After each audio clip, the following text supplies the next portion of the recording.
اور تاریخ کو جو وہ بیان کرنا ہے وہ اس کو بیان کرنے میں کوئی قباحت نہیں ہے، کیونکہ ہم جب امیر المومنین کی زندگی میں جو حوادثات اور جو واقعات پیش ہیں ان کو بیان کرتے ہیں تو یہ نہیں ہو سکتا کہ ہم جنگ صفین کو بیان نہ کریں، ہم جنگ جمل کو بیان نہ کریں۔ اب جنگ صفین میں یہ خود الفاظ ہیں کہ جنگ علی اور معاویہ اور مولا علی السلام کے درمیان جو جنگ ہوئی اس کو بیان نہ کریں، جنگ جمل میں ہم حضرت علی، طلحہ، زبیر اور عائشہ کے متعلق گفتگو نہ کریں۔ وہ کہتے ہیں ان کو بیان کرنا چاہیے اور ان کو بیان کرنے میں ہیچ اشکال نہ دارت، کوئی بھی قباحت اور کوئی بھی اس کے اندر مسئلہ نہیں ہے۔ یعنی اب یہ رہبر معظم بیان فرما رہے ہیں کہ آپ آ کر خود حقائق کو بیان کریں۔ ایک بہترین جملہ جو انہوں نے بیان فرمایا رہبر معظم نے، وہ کہتے ہیں کہ آپ اس کو اس انداز سے بیان کریں کہ اس میں کسی قسم کی اہانت نہ ہو اور کوئی سوء تفاہم نہ جائے، وَإِلَّا جب آپ بیان کریں گے اور تاریخی حقائق کو بیان کریں گے، اہل سنت کی کتب سے آ کر آپ حقائق بیان کریں گے تو جو سننے والے ہیں وہ خود متوجہ ہو جائیں گے کہ حق کس جانب تھا۔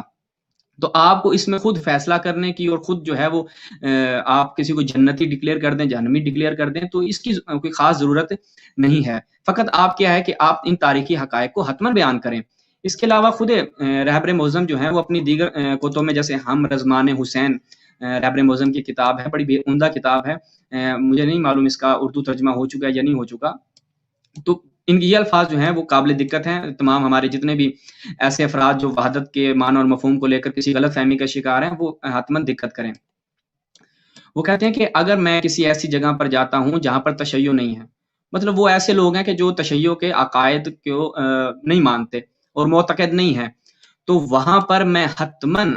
دلائل عقلی اور نقلی سے ثابت کروں گا کہ امیر المومنین صلوات اللہ علیہ پیغمبر گرامی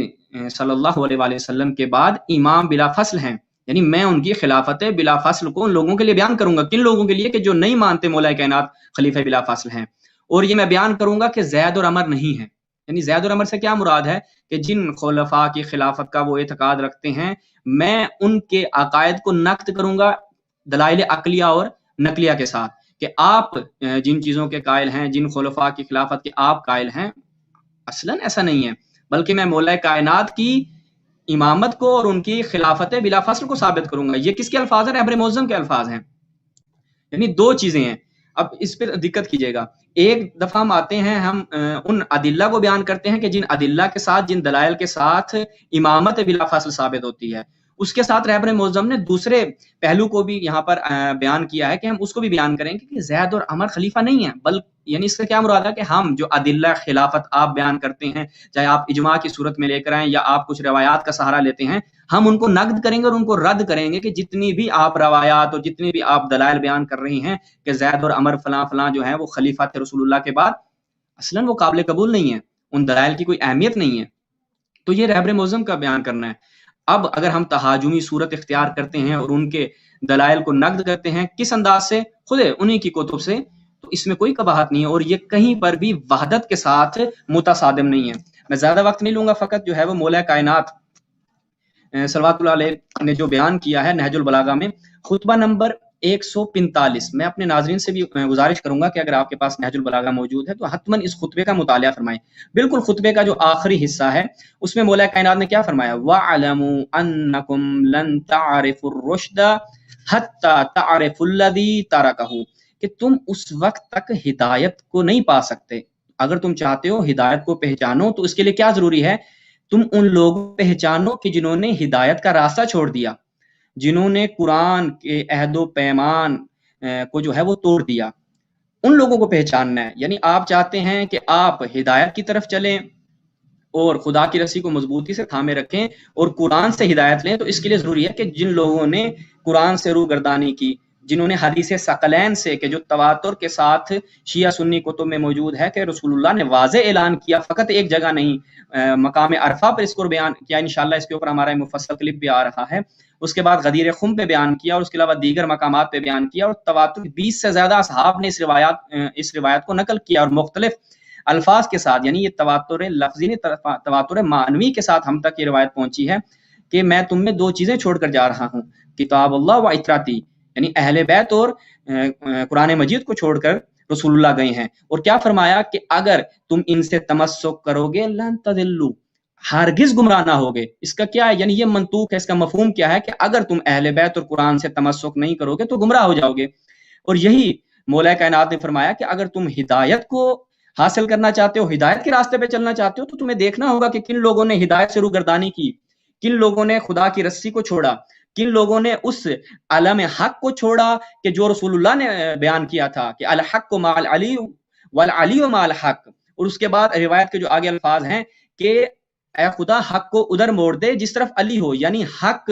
جو ہے وہ اس کا محور کون ہے؟ مولا کائنات ہیں. کہ آپ نے اگر حق کی شناخت کرنی ہے تو دیکھیں مولا کائنات کس طرف کھڑے ہیں. اب اس حق سے جن افراد نے روگردانی کی آپ کو ان کو بیان کرنا پڑے گا. آپ کو جنگ صفین بیان کرنی پڑے گی اور اس میں بتانا پڑے گا کہ حق مولا کائنات کے ساتھ ہے. آپ جنگ جمل بیان کریں گے تو آپ کو بتانا پڑے گا حق مولا کائنات کے ساتھ ہے، رسول اللہ کی احادیث کے مطابق اور قرآن کے مطابق.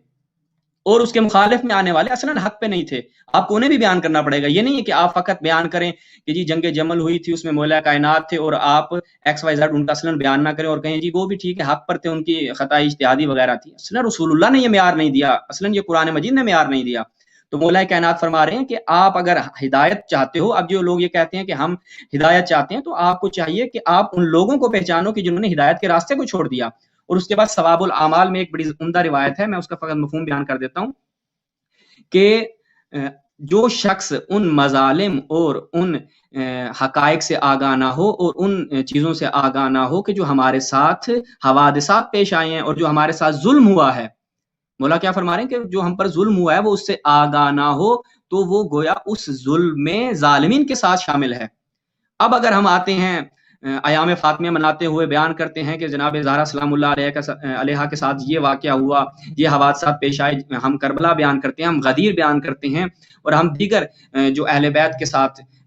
مظالم ہوئے ان کو بیان کرتے ہیں، تو یہ خود ائمہ علیہم السلام کی نصیحتیں ہیں اور اپنے تشیع سے ان کا یہ تقاضا ہے کہ وہ اس کو بیان کریں. تب جا کر جو ہے وہ حقیقی شیعہ بنے گا، وإلا وہ ان لوگوں میں شامل ہوگا کہ جو خود اس ظلم میں جو اہل بیت کے ساتھ ہوا اس میں شریک ہیں. تو یہ ایک اہم چیز ہے کہ وحدت کو لے کر اصلاً نہ افراد کا شکار ہونا چاہیے نہ تفرید کا، بلکہ ایک معتدل راستہ جو ہے وہ اختیار کرنا چاہیے. انشاءاللہ آگے چل کر ہم بیان کریں گے جو مزید سوالات ہمارے برادر کے ہوں گے اس حوالے سے، اور آپ مومنین کے انشاءاللہ مزید بھی یہ مطلب واضح اور روشن ہو جائے گا. جی